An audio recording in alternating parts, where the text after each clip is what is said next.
I'm sorry, I have to go. Some people disappear because they want a new life. Others disappear because they believe it's the only way to protect the people they love. But when Eleanor Hayes vanished without a word, the town decided her story for her. They called her a failure, a woman who abandoned her own children. 15 years later, the truth would leave them speechless. Before we continue, let us know in the comments where you're watching from. If you enjoy emotional stories about family, sacrifice, and second chances, don't forget to like this video and subscribe for more heartfelt stories every week. On a quiet autumn morning in the small town of Maplewood, 35-year-old Eleanor Hayes walked her 2 children to school. She wore the same faded blue sweater she had owned for years, a pair of worn sneakers, and carried a lunch bag she had carefully packed the night before. She smiled warmly at her children, even though she hadn't eaten breakfast herself. Her son, Noah, was 10 years old. Quiet and observant, he loved books and dreamed of becoming an engineer. His younger sister, Emma, was 7, cheerful and artistic, always holding her mother's hand wherever they went. Eleanor had once dreamed of becoming an architect. She had been one of the brightest students in college, but after her husband died unexpectedly in a construction accident, everything changed. Overnight, she became a single mother struggling to pay rent, buy groceries, and keep her children in school.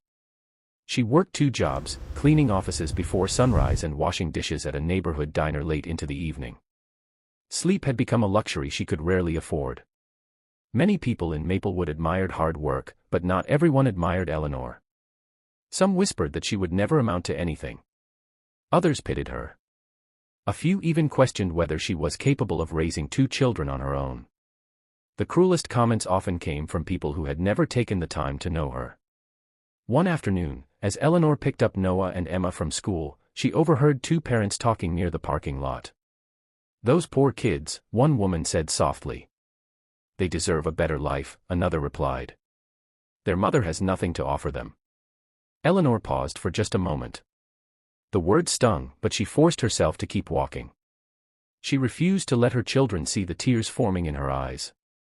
That evening, after putting Noah and Emma to bed, she sat alone at the kitchen table, surrounded by unpaid bills and overdue notices. The tiny apartment was silent except for the ticking of an old clock. She looked at a worn family photograph, gently tracing her late husband's smile with her fingertips. "I promised I'd take care of them," she whispered. "I just don't know how much longer I can do this." Then, a sharp knock echoed through the apartment. It wasn't a neighbor.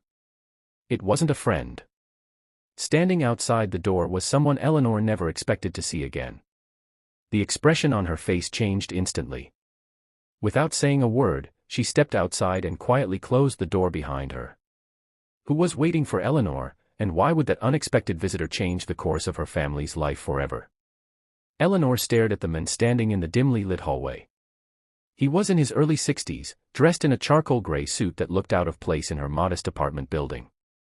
His silver hair was neatly combed, and his face carried the weight of someone who had traveled a long way. "Mrs. Hayes?" he asked gently.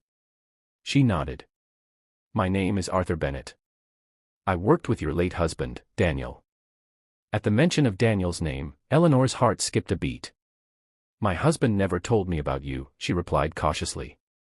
"I know," Arthur said. "There are many things he never had the chance to tell you." He handed her a sealed envelope. "This was supposed to be given to you years ago. Daniel asked me to deliver it only if something happened to him, and only when I was certain the time was right." Eleanor's hands trembled as she opened the envelope. Inside was a handwritten letter from her husband. As she read his familiar handwriting, tears rolled down her cheeks. Daniel explained that before his death, he had uncovered a financial fraud involving powerful investors at the construction company where he worked. He had gathered evidence, believing he could expose the scheme and protect innocent workers. But before he could hand everything over to the authorities, he died in what was officially ruled a workplace accident. Arthur lowered his voice. "I've spent years trying to finish what Daniel started." "What are you saying?" Eleanor whispered. "I'm saying his death may not have been as simple as everyone believed." The room fell silent. Arthur continued.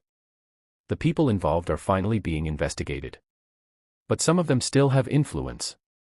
If they discover Daniel left documents behind, anyone connected to him could be in danger. Eleanor's thoughts raced immediately to Noah and Emma, sleeping peacefully just a few feet away. Arthur placed a small metal key on the table. This opens a safety deposit box. Inside are Daniel's documents and enough evidence to expose everything.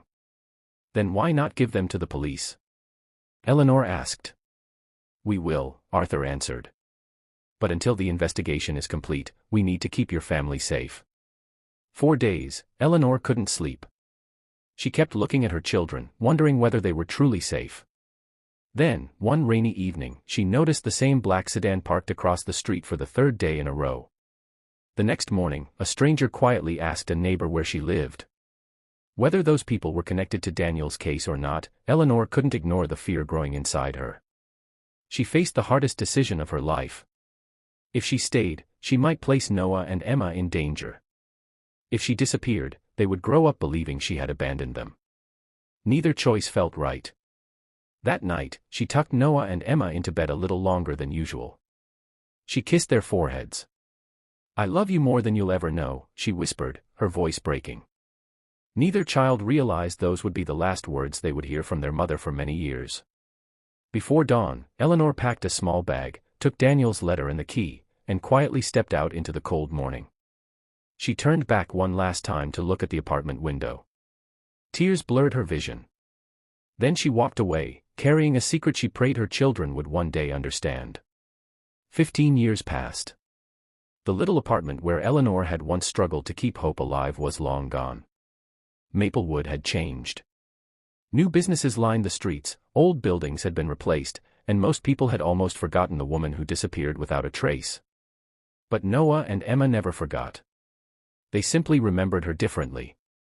To them, Eleanor wasn't a loving mother who had sacrificed everything. She was the woman who had walked away. Every birthday, every graduation, every Christmas, they wondered the same thing. Why wasn't I enough for her to stay? Their aunt, Linda, had raised them after Eleanor vanished. She provided food, a roof over their heads, and made sure they finished school. But no matter how hard she tried, she couldn't replace the love of a mother. The pain of abandonment shaped both children in different ways. Noah, now 25, became a successful civil engineer. He buried himself in work, believing success would fill the emptiness in his heart. Emma, now 22, followed her passion for art and photography. She smiled often, but deep inside she carried unanswered questions that never stopped haunting her. Neither sibling spoke much about their mother anymore. The subject was too painful. One crisp autumn morning, an elegant black SUV rolled slowly into Maplewood. People stopped what they were doing to watch. The vehicle parked outside a newly restored Victorian house that had been empty for years. A woman stepped out. She wore a cream-colored coat, simple pearl earrings, and carried herself with quiet confidence. Her hair was neatly styled, and there was a calm dignity in the way she looked around the town. No one recognized her. Not the neighbors. Not the shopkeepers. Not even the people who had once whispered cruel things about Eleanor Hayes. She quietly walked through the streets, pausing outside the old elementary school where Noah and Emma had once studied. She smiled softly as children laughed on the playground. Later that afternoon, she visited the town cemetery. She stood silently before Daniel's grave. Fresh white lilies rested gently in her hands. I'm sorry it took so long, she whispered, placing the flowers beside his headstone. The truth is finally coming. At that very moment, Noah happened to walk through the cemetery after attending the funeral of a former colleague. From a distance, he noticed the elegant stranger standing beside his father's grave. He frowned. He had never seen her before. As the woman turned to leave, their eyes met for only a brief second. There was something strangely familiar about her face. Something he couldn't explain. Before Noah could speak, she offered a gentle smile, got back into the SUV, and drove away. He stood frozen, watching the vehicle disappear down the road. For reasons he couldn't understand, his heart began to race. It felt as though someone from his past had just walked back into his life. But that was impossible. Wasn't it? Noah couldn't stop thinking about the mysterious woman. There had been something in her eyes, warm, familiar, almost sorrowful. It lingered with him throughout the day, making it impossible to focus on work. The following afternoon, he visited his Aunt Linda. As they shared coffee in the small kitchen where he and Emma had grown up, Noah casually asked, "Have you seen a woman driving a black SUV around town? She was at Dad's grave yesterday." Linda paused for a moment before shaking her head. "No." "Why?" "I don't know, she seemed like she knew him." Linda smiled gently. "Your father was a good man. Maybe she was someone he helped." But even as she spoke, Linda couldn't ignore the uneasy feeling growing inside her. The next day, Emma was preparing for a local photography exhibition when the same elegant woman walked into the gallery. She quietly admired every photograph on display. When she reached one particular picture, a childhood photo of Noah and Emma laughing together in a park, her eyes filled with tears. Emma noticed. "Are you all right?" she asked kindly. The woman smiled. "It's beautiful." "Thank you," Emma replied. "Those are my brother and me, many years ago." The woman looked at the picture for several seconds. "You've become an incredible artist." Emma laughed softly. "I've never met you before." "How do you know that?" The woman hesitated. "Sometimes, people can see greatness long before others do." Before Emma could ask another question, the woman purchased one of the photographs at full price. She refused the discount Emma offered. As she was leaving, she quietly said, "Never stop creating. Your mother would be very proud of you." Emma froze. "My mother." But the woman had already walked out. That evening, Emma told Noah everything. Neither of them could understand how a complete stranger knew so much about their family. Curiosity slowly turned into determination. They decided to find out who she really was. Meanwhile, the mysterious woman returned to the Victorian house. Inside, the walls were covered with carefully framed photographs. Every birthday. Every graduation. Every newspaper clipping celebrating Noah's engineering achievements. Every magazine feature about Emma's photography. She had followed their lives from afar for 15 years. Never missing a single milestone. She gently touched a photo of Noah receiving his university diploma. Then another of Emma smiling beside her first photography exhibit. Tears rolled silently down her face. "I kept my promise," she whispered. "I watched over you, even when I couldn't stand beside you." Just then, her phone rang. It was Arthur Bennett. His voice was calm but urgent. "The investigation is finally over. The people responsible have been convicted. There's nothing left to hide." Eleanor closed her eyes. For 15 years, she had carried the weight of a secret that had cost her everything. Now, for the first time, she was finally free to tell her children the truth. The next morning, Noah received a handwritten invitation delivered to his office. Emma received the exact same letter at her photography studio. There was no sender's name. Only a short message. "If you've spent your lives searching for the truth about your mother, please meet me at Maplewood Community Hall at 6 o'clock this evening. It's time you heard everything." The words sent chills through both of them. Neither sibling mentioned the letter to the other until they arrived at the hall that evening. When Noah saw Emma standing outside with the same envelope in her hand, he realized they had both been invited. Inside the quiet hall sat only 3 people. The elegant woman, Arthur Bennett, and Aunt Linda. Linda lowered her head, unable to meet their eyes. "I'm sorry," she whispered. "I've carried this secret for 15 years." Noah's heart pounded. "What secret?" The elegant woman slowly stood. Her hands trembled. She looked at Noah, then Emma. Tears filled her eyes.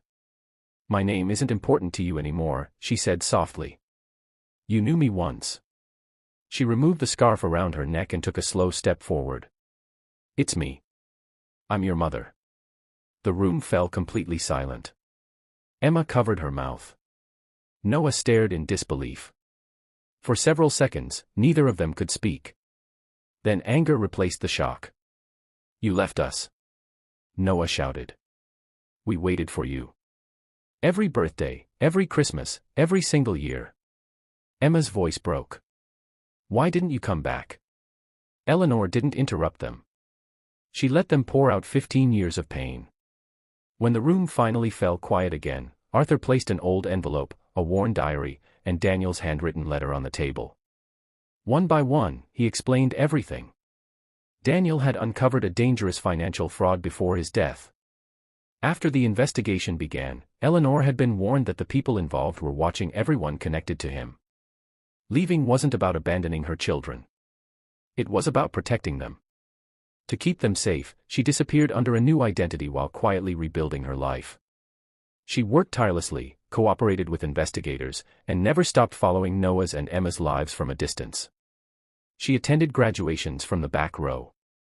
She anonymously paid for part of Noah's university tuition when his scholarship fell short. She quietly donated money to Emma's first photography exhibition without revealing her name. Every milestone they celebrated, she celebrated too. Just from afar. Arthur slid a box across the table. Inside were hundreds of letters. One for every birthday. Every Christmas. Every graduation. Every important moment she had missed. She had written them all. But never had the chance to send them. Emma opened one of the letters. The date on the envelope matched her 8th birthday. Inside, Eleanor had written, "If one day you read this, I hope you'll know that not a single sunrise passed without me thinking of you. Loving you from a distance was the hardest thing I've ever done." Emma broke down in tears. Noah quietly opened another letter addressed to him. By the time he finished reading, tears blurred every word on the page. The mother they believed had abandoned them. Had never stopped loving them. She had simply been carrying a burden too heavy for them to understand. As Noah slowly walked toward Eleanor, she lowered her eyes. "I don't expect forgiveness," she whispered. "I only wanted you to know the truth." For a long moment, no one moved. Then Noah wrapped his arms around her. Emma joined them a heartbeat later. The three of them stood together, crying after 15 years apart. Some wounds never disappear completely. But sometimes, the truth is enough to begin healing them.